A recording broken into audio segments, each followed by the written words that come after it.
चीन और भारत के बीच तनावपूर्ण स्थिति पर रक्षा मंत्री राजनाथ सिंह अब से कुछ ही देर बाद राज्यसभा में अपना बयान प्रस्तुत करने वाले हैं। राजनाथ सिंह राज्यसभा में चीन की तनातनी पर भारत की एक्चुअल पोजीशन भी सामने रखेंगे।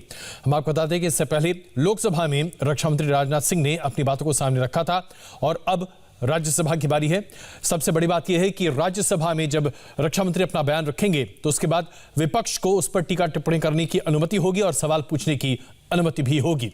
देवेंद्र परासर हमारे संवाददाता इस वक्त हमारे साथ मौजूद हैं। देवेंद्र, राज्यसभा में जब राजनाथ सिंह ने अपनी बातें को सामने रखा था तो विपक्ष ने वॉकआउट इस बात को लेकर किया था कि उन्हें ना तो कुछ कहने दिया गया, ना ही कोई टिप्पणी करने दी गई।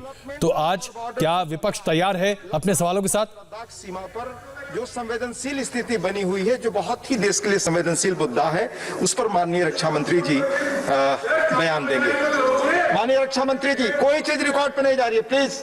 आप बड़े सीनियर मेंबर है, प्लीज हाउस के डेकोरम को ध्यान रखें, प्लीज प्लीज प्लीज।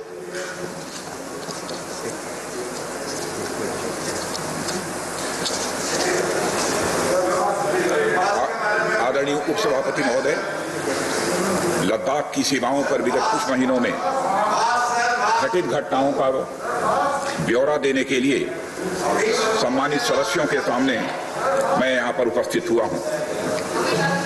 हमारा यह महान देश भारत अनगिनत देशवासियों के त्याग एवं तपस्या के फलस्वरूप आज की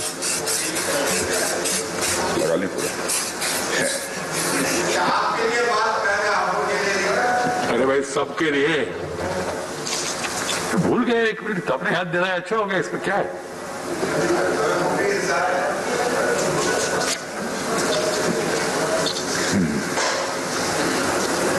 आदरणीय सभापति महोदय, लद्दाख की सीमाओं पर विगत कुछ महीनों में घटित घटनाओं का ब्यौरा सदन के सम्मानित सदस्यों के सामने रखने के लिए आज मैं यहाँ उपस्थित हूँ। हमारा यह महान देश भारत अनगिनत देशवासियों के त्याग एवं तपस्या के फलस्वरूप आज की स्थिति तक पहुंचा है। अध्यक्ष महोदय, स्वतंत्र भारत में भारत की सेनाओं ने देश की सुरक्षा के लिए अपना सर्वोच्च न्यौछावर करने में कभी भी कोताही नहीं बरती है। और आप सबको ज्ञात है कि 15 जून 2020 को गलवान घाटी में कर्नल संतोष बाबू के साथ हमारे 19 और बहादुर जवानों ने भारत माता की सीमा की रक्षा करते हुए अपने प्राणों की आहुति दे दी। हमारे प्रधानमंत्री श्री नरेंद्र मोदी जी ने स्वयं लद्दाख जाकर वीर जवानों का हौसला बढ़ाया। मैंने भी बहादुर जवानों से मिलकर उनके शौर्य और अटूट साहस का स्वयं भी अनुभव किया है। अध्यक्ष महोदय, सबसे पहले मैं संक्षेप में चाइना के साथ हमारे बाउंड्री इश्यूज के बारे में बताना चाहता हूं। जैसा कि सदन इस बात से अवगत है कि भारत एवं चाइना का सीमा का प्रश्न अभी तक अनसुलझा है। भारत और चाइना की बाउंड्री का कस्टमरी और ट्रेडिशनल अलाइनमेंट चाइना नहीं मानता है। यह सीमा रेखा वेल एस्टेब्लिश्ड भौगोलिक सिद्धांतों पर आधारित है, जिसकी पुष्टि न केवल ट्रीटीज और एग्रीमेंट्स द्वारा बल्कि हिस्टोरिक यूसेज और प्रैक्टिसेस द्वारा भी सभापति महोदय हुई है। इससे दोनों देश सदियों से अवगत हैं, जबकि चाइना यह मानता है कि बाउंड्री अभी भी औपचारिक रूप से निर्धारित नहीं है। साथ ही चाइना यह भी मानता है कि हिस्टोरिकल जुरिसडिक्शन के आधार पर जो ट्रेडिशनल कस्टमरी लाइन है, उसके बारे में दोनों देशों की एक अलग अलग व्याख्या है। दोनों देश 1950 और 1960 के दशक में इस पर बातचीत कर रहे थे, परंतु पारस्परिक रूप से स्वीकार्य समाधान नहीं निकल पाया था। सभापति महोदय, जैसा कि यह सदन अवगत है कि चाइना लद्दाख में भारत की लगभग 38,000 स्क्वायर किलोमीटर भूमि का अनधिकृत या कब्जा किए हुए है। इसके अलावा 1963 में एक तथाकथित बाउंड्री एग्रीमेंट के तहत पाकिस्तान ने पाक ऑक्युपाइड कश्मीर की 5,880 स्क्वायर किलोमीटर भारतीय जमीन अवैध रूप से चाइना को सौंप दी है।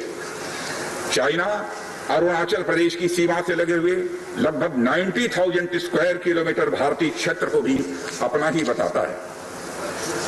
सभापति महोदय, भारत तथा चाइना दोनों ने औपचारिक तौर पर यह माना है कि सीमा का प्रश्न एक जटिल मुद्दा है जिसके समाधान के लिए पेशेंस की आवश्यकता है तथा इस मुद्दे का फेयर, रीजनेबल और म्यूचुअली एक्सेप्टेबल समाधान शांतिपूर्ण बातचीत के द्वारा निकाला जाए।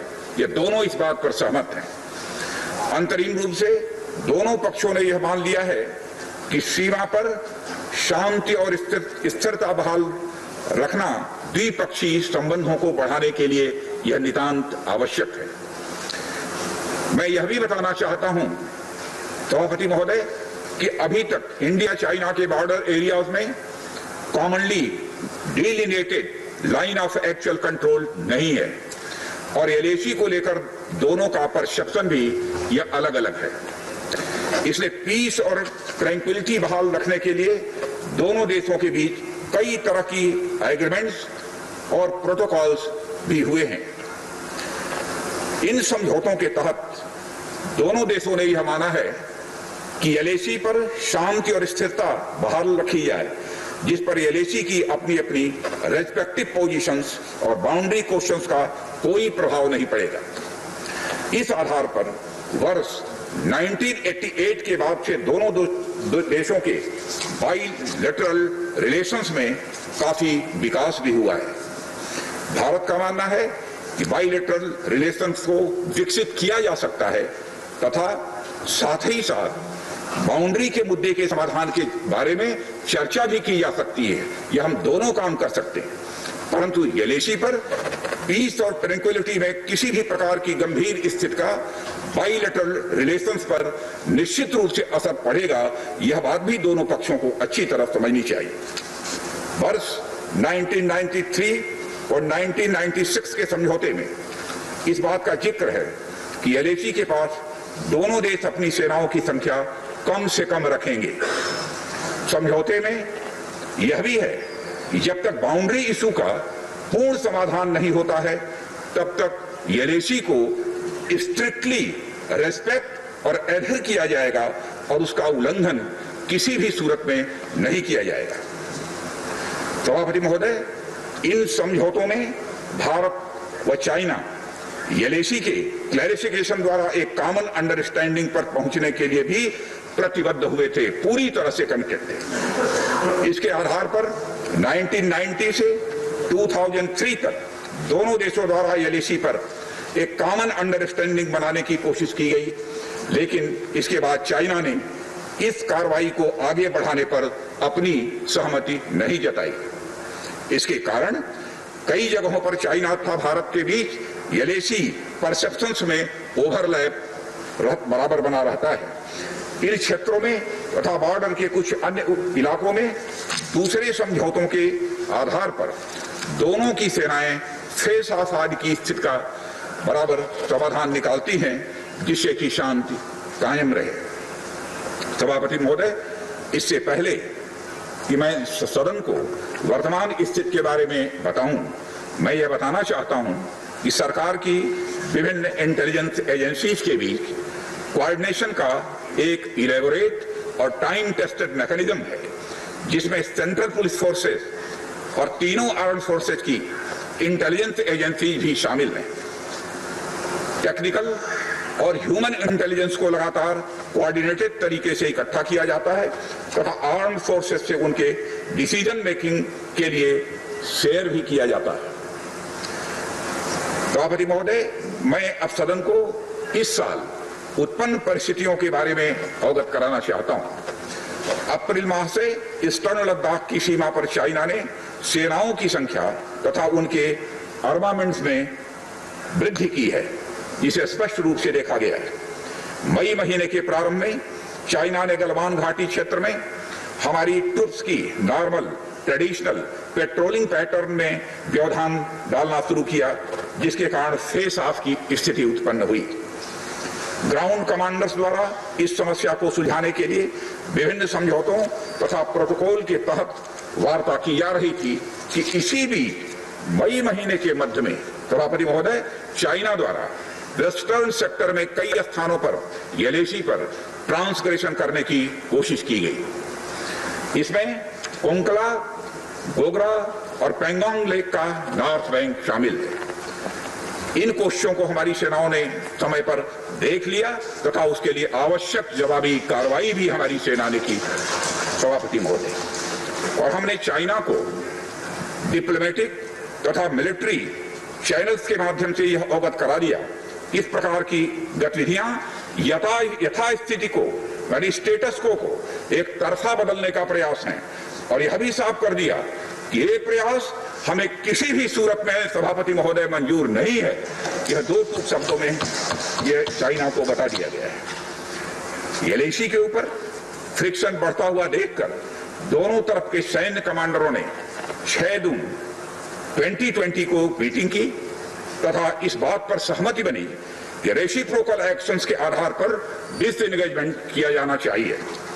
दोनों पक्ष इस बात पर भी सहमत हुए कि एलएसी को माना जाएगा तथा कोई ऐसी कार्रवाई नहीं की जाएगी जिससे यथास्थिति यानी स्टेटस को बदले। किंतु इस सहमत के उल्लंघन में चीन द्वारा एक बहुत ही वायलेंट फेस ऑफ की स्थिति 15 जून को गलवान में क्रिएट की गई। हमारे बहादुर सिपाहियों ने, बहादुर जवानों ने अपनी जान का बलिदान दिया, पर साथ ही चीनी पक्ष को भी भारी क्षति पहुंचाई है सभापति महोदय, और अपनी सीमा की सुरक्षा में कामयाब भी रहे। इस पूरी अवधि के दौरान हमारे बहादुर जवानों ने जहां संयम की जरूरत थी वहां संयम रखा, और जहां शौर्य की जरूरत थी वहां शौर्य का भी प्रदर्शन किया। मैं सदन से यह अनुरोध करता हूं कि हमारे सैनिकों की वीरता एवं बहादुरी की भूरी भूरी प्रशंसा की जानी चाहिए। हमारे बहादुर जवान अत्यंत मुश्किल परिस्थितियों में अपने अथक प्रयास से समस्त देशवासियों को सुरक्षित रखने के अपने दायित्व का निर्वहन कर रहे हैं। सभापति महोदय, एक ओर किसी को भी हमारी सीमा की सुरक्षा के प्रति हमारे दृढ़ निश्चय या डिटर्मिनेशन के बारे में संदेह नहीं होना चाहिए। वहीं भारत यह भी मानता है कि पड़ोसियों के साथ शांतिपूर्ण संबंधों के लिए आपसी सम्मान और संवेदनशीलता भी यह रखना आवश्यक है। चूंकि इस मौजूदा स्थिति का बातचीत के जरिए समाधान चाहते हैं, हमने चाइनीज साइड के साथ डिप्लोमेटिक और मिलिट्री एंगेजमेंट बनाए रखा है। इन डिस्कशंस में 3 की प्रिंसिपल्स हमारी अप्रोच को सभापति महोदय तय करते हैं। पहला, दोनों पक्ष को एलएसी का सम्मान और कड़ाई से पालन करना चाहिए। फर्स्ट। सेकंड, किसी भी पक्ष को अपनी तरफ से यथास्थिति का यानी स्टेटस को का उल्लंघन करने का प्रयास नहीं करना चाहिए। थर्ड, दोनों पक्षों के बीच सभी समझौतों और अंडरस्टैंडिंग्स का पूर्णतया पालन करना चाहिए। चाइनीज साइड की यह पोजीशन है कि स्थिति को एक जिम्मेदार ढंग से हैंडल किया जाना चाहिए और द्विपक्षीय समझौतों एवं प्रोटोकॉल के अनुसार शांति एवं स्थिरता सुनिश्चित किया जाना चाहिए। लेकिन सभापति महोदय, इसके बावजूद चीन की गतिविधियों से यह पूरी तरह से स्पष्ट है, उसकी कथनी और उसकी करनी में अंतर है।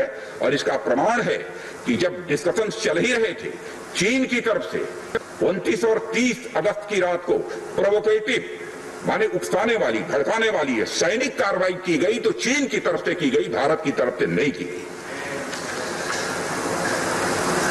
जो पेंगोंग लेक के साउथ बैंक एरिया में स्टेटस को बदलने का एक चीन के द्वारा प्रयास किया गया, लेकिन एक बार फिर हमारी आर्म फोर्सेस के द्वारा सभापति महोदय टाइमली व फर्म एक्शंस के कारण उनके प्रयास किसी भी सूरत में सफल नहीं हो पाए।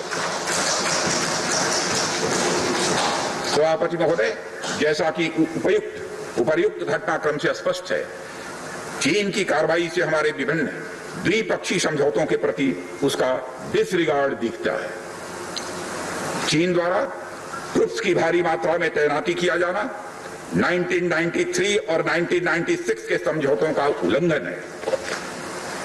एलएसी का सम्मान करना और उसका कड़ाई से पालन किया जाना सीमा क्षेत्रों में शांति और सद्भाव का यह आधार है और इसे 1993 और 1996 के समझौतों में स्पष्ट रूप से स्वीकार भी किया गया है, जबकि हमारी आर्म्ड फोर्सेस इसका पूरी तरह से पालन करती हैं।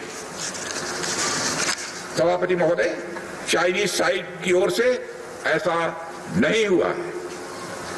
उनकी कार्रवाई के कारण एलएसी के आसपास समय समय पर फेस ऑफ और फ्रिक्शंस पैदा हुए हैं। जैसा कि मैंने पहले भी उल्लेख किया, इन समझौतों में फेस ऑफ की स्थिति से निपटने के लिए विस्तृत प्रोसीजर्स और नॉर्म्स भी निर्धारित हैं। तथापि इस वर्ष हाल की घटनाओं में चाइनीज फोर्सेस का वायलेंट कंडक्ट सभी म्यूचुअली एग्रीड नॉर्म्स का यह पूर्णतया उल्लंघन है। सभापति महोदय, अभी की स्थिति के अनुसार चाइनीज साइड ने एलएसी और अपने अंदरूनी क्षेत्रों में बड़ी संख्या में सैनिक टुकड़ियां और गोला बारूद मोबिलाइज किया हुआ है। पूर्वी लद्दाख और गोगरा, कोंकला और पेंगोंग लेक का नॉर्थ और साउथ बैंक्स पर कई फ्रिक्शन एरियाज हैं। चीन की कार्रवाई के जवाब में हमारी आर्म्ड फोर्सेस ने भी इन क्षेत्रों में उपयुक्त काउंटर डिप्लॉयमेंट्स किए हैं ताकि भारत की सीमा पूरी तरह से सुरक्षित रहे। अध्यक्ष महोदय, सदन को आश्वस्त रहना चाहिए, फिर से बात दोहराना चाहता हूं सभापति महोदय, सदन को आश्वस्त रहना चाहिए कि हमारी आर्म्ड फोर्सेस इस चुनौती का सफलता से सामना करेंगी और इसके लिए उन्हें सचमुच उन पर हमें गर्व है। अभी जो स्थिति बनी हुई है उसमें संवेदनशील ऑपरेशनल मुद्दे शामिल हैं, सेंसिटिव ऑपरेशनल इश्यूज यह शामिल है। इसलिए मैं इस बारे में ज्यादा ब्यौरे का खुलासा नहीं करना चाहूंगा और मैं आश्वस्त हूं यह सदन इस संवेदनशीलता को समझेगा। सभापति महोदय, कोविड-19 के चुनौती भरे समय में हमारी आर्म्ड फोर्सेज और आईटीबीपी का तेजी से डिप्लॉयमेंट हुआ है। उनके प्रयासों को एप्रिशिएट किए जाने की जरूरत है और यह इसलिए भी संभव हुआ है क्योंकि सरकार ने पिछले कुछ वर्षों में बॉर्डर इंफ्रास्ट्रक्चर के विकास को काफी अहमियत दी है। सदन को जानकारी है कि पिछले कई दशकों में चीन ने बड़े पैमाने पर इंफ्रास्ट्रक्चर एक्टिविटी सीमा पर प्रारंभ की है, जिनसे बॉर्डर एरियाज में उनके डिप्लॉयमेंट की क्षमता भी बढ़ी है। इसके जवाब में हमारी सरकार ने भी बॉर्डर इंफ्रास्ट्रक्चर डेवलपमेंट के लिए बजट को बढ़ाया है, जो पहले से लगभग 2 गुना से अधिक है। इसके फलस्वरूप बॉर्डर एरियाज में काफी रोड्स और ब्रिजेस भी बनाए गए हैं। इससे न केवल लोकल पॉपुलेशन को जरूरी कनेक्टिविटी ही मिली है, बल्कि हमारी आर्म्ड फोर्सेस को बेहतर लॉजिस्टिकल सपोर्ट भी मिला है। इसके कारण वे बॉर्डर एरियाज में अधिक अलर्ट रह सकते हैं और जरूरत पड़ने पर बेहतर जवाबी कार्रवाई भी कर सकते हैं। और आने वाले समय में भी सरकार इस उद्देश्य के प्रति पूरी तरह से प्रतिबद्ध रहेगी। देश हित में हमें कितना ही बड़ा और कितना ही कड़ा कदम उठाना पड़े सभापति महोदय, हम पीछे नहीं हटेंगे। माननीय सभापति महोदय, मैं इस बात पर बल देना चाहूंगा कि भारत हमारे बॉर्डर एरियाज में मौजूदा मुद्दों का हल शांतिपूर्ण बातचीत और विचार विमर्श के जरिए किए जाने के प्रति पूरी तरह से प्रतिबद्ध है। इस उद्देश्य से मैं अपने चाइनीज काउंटर पार्ट से 4 सितंबर को मॉस्को में मिला और उनसे हमारी मौजूदा स्थिति के बारे में व्यापक चर्चा भी हुई है। मैंने स्पष्ट तरीके से हमारी चिंताओं को चीनी पक्ष के सामने रखा है, जो उनकी बड़ी संख्या में ट्रूप्स की तैनाती, आक्रामक रवैया और एक तरफा स्टेटस को बदलने की कोशिश से संबंधित था। इन सब सारे मुद्दों को अपने काउंटर पार्ट के सामने हमने रखा है और मैंने 2 टूक शब्दों में यह स्पष्ट किया कि हम इस मुद्दे को शांतिपूर्ण ढंग से हल करना चाहते हैं और हम चाहते हैं कि चीनी पक्ष हमारे साथ मिलकर काम करे। वहीं हमने यह भी स्पष्ट कर दिया कि हम भारत की एकता, संप्रभुता और अखंडता की रक्षा के लिए पूरी तरह से प्रतिबद्ध हैं। यह भी हमने पूरी तरह से स्पष्ट कर दिया। इसके बाद मेरे सहयोगी विदेश मंत्री श्री जयशंकर जी भी 10 सितंबर को मॉस्को में चाइनीज विदेश मंत्री से मिले। दोनों एक एग्रीमेंट पर पहुंचे सभापति महोदय कि यदि चाइनीज साइड द्वारा सिंसियरली और फेथफुली एग्रीमेंट को इंप्लीमेंट किया जाता है तो कंप्लीट डिसएंगेजमेंट प्राप्त किया जा सकता है और बॉर्डर एरियाज में शांति भी स्थापित की जा सकती है। सभापति महोदय, जैसा कि सदस्यों को जानकारी है, बीते समय में भी चीन के साथ हमारे बॉर्डर एरियाज में लंबे स्टैंड ऑफ की स्थिति कई बार बनी है, जिसका शांतिपूर्ण तरीके से समाधान भी किया गया था।